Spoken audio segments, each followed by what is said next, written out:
We are here at Fonda Speedway. This is the Fonda Speedway Museum where the New York State Stock Car Association Hall of Fame was taken care of today. This guy in front of me just went into the Hall of Fame, youngest of the drivers going in. Of course, he started at an early age. Dale, first of all, what was it like being out there today and accepting this award? It was very cool. Definitely very good class. You know, I've been around racing my whole life. Grew up Jack Burgess, Joe Murata, watching Joe Plazik, racing against Mitch Gibbs. It's super nice. And they were talking about that. I really, you and Mitch, you guys are known as pretty much being those two guys on first. Well, actually, it was NASCAR then. It wasn't the Outlaw Circuit, was it? Well, it was kind of both. The Outlaw Circuit, kind of NASCAR was involved in the Outlaw Circuit. Mm-hmm. I didn't know a lot about your beginning. I knew that your dad, Denny, made you, what was it, you had to build anything you worked on? He wanted you to know that side of it He first? wanted me to know the ins and outs of the race car 100% before I could drive, before I could actually race. And you started in karts. I did not know that. Yep. And what was the story on the first one or something like that? The first one, we went to Champion Speedway in Brewerton, and my debut, we went for like 2 or 3 weeks, and I just spun out every corner of every lap, and I quit and said I didn't want to do it again. And then probably a month went by, the cart's still sitting there, and I said, let's go try it again. And I would spin out only once per race, so I said, well, we're making good gains here now, so I might as well stick with it. Okay. And what was it he was saying? You were racing against adults, where was it, at Paradise or someplace like that? A lot of Paradise Speedway, Towanda, down in Pennsylvania. A lot of the tracks didn't have like two-stroke stuff like the higher powered karts for kids. So I would run like my dad's kart against the adults. Mm-hmm. What were you, 15, 16, right about there?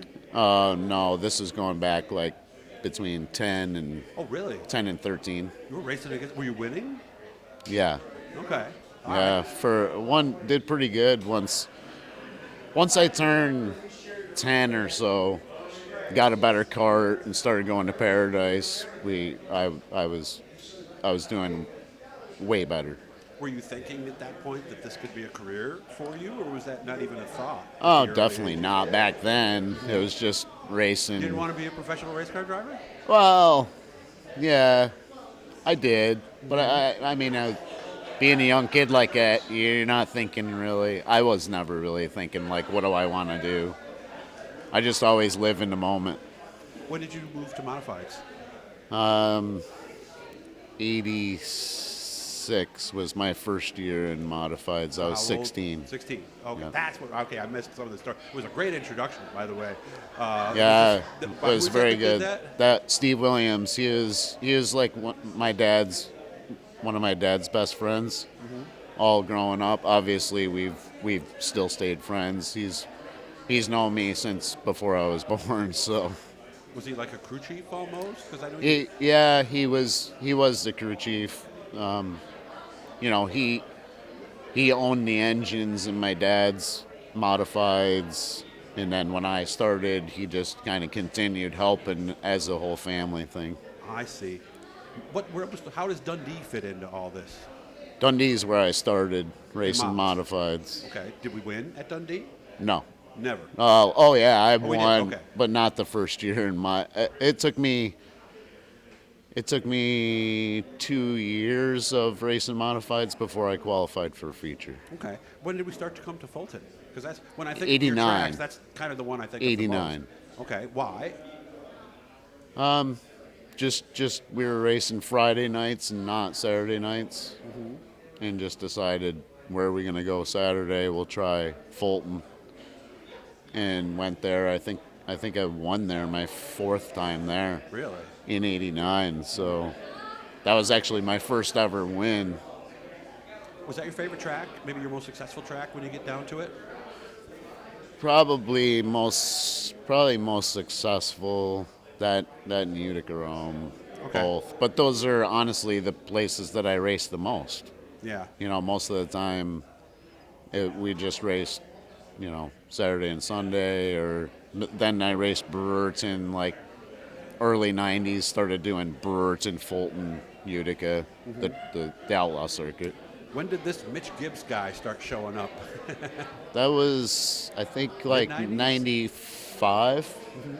95. Did you guys know each other? We knew each other just like racing against each other. That's about it. Okay. One of the things they talked about was how hard you guys raced and how clean you guys raced. That's your biggest memory?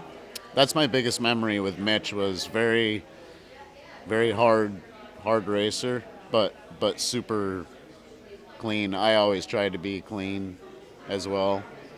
And it seems like we were both just successful enough where we were starting kind of the same row, about 16th to 18th every week, and basically it was a race to see who could get to the front first.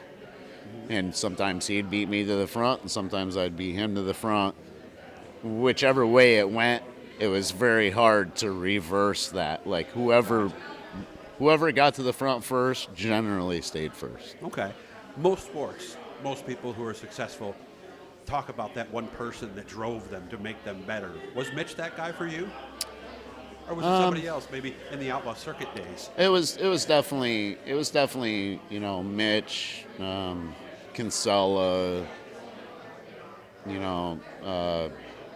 Danny Johnson raced there in the early 90s, mid 90s. So yeah, I'm not really, pretty much everything kind of drove me to do better. Yeah, I mean, look at the lineup that we had in the outlaw circuit. Donnie Wetmore, Roger Yeah. Phelps, J.J. Michaels, Mike Paul Mahaney. Jensen. Jim Mahaney. Yeah, Jesus. A lot of people are Mike Mahaney fans. Don't know that Jim was actually a racer. Tell me about the NASCAR championship. What was that like being at that banquet? It was awesome. I never been to anything like that before. They treated us like a king, and I was one of 10 champions. So there was 10 regions in the deal. So there was, we were all together, whether it was asphalt or dirt, late model, modified, like whatever brought you to that banquet as a region champion. So I gained a lot of friends from all across the United States from that deal, different racing venues, but that NASCAR championship, brought us all together on a huge stage, and it was just unforgettable. I remember there was a time when you started racing less and started working with people. I think like the Mohawk and a lot of those days like that. What was that like, going from, okay, I'm in the seat all the time, to helping other people try to be better when they were in the seat? I think it was between some physical things like my shoulder, my back. I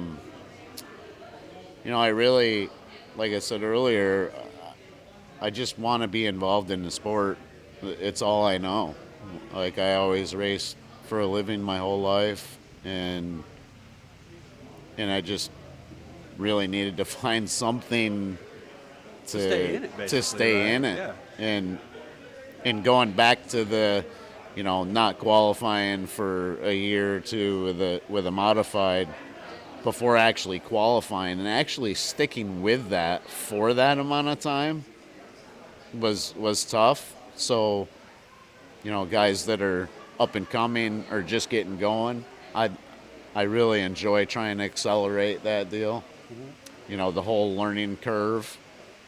And I also like working with established guys like Jimmy Phelps and Mike Mahaney, Eric Rudolph. I saw you at the track last night. You were helping people. We are out of time already. I can't believe it. We're going to come down and see you. Dig Race Products down in Homer. Cortland. So we'll be down to see him. We'll talk more to Dale. But Great. Again, congratulations on your day today, and I'm glad you had fun. Well deserved. Thank you very much. Make sure to subscribe, turn on the notifications, and we'll have more with Dale and his son Brandon coming up soon.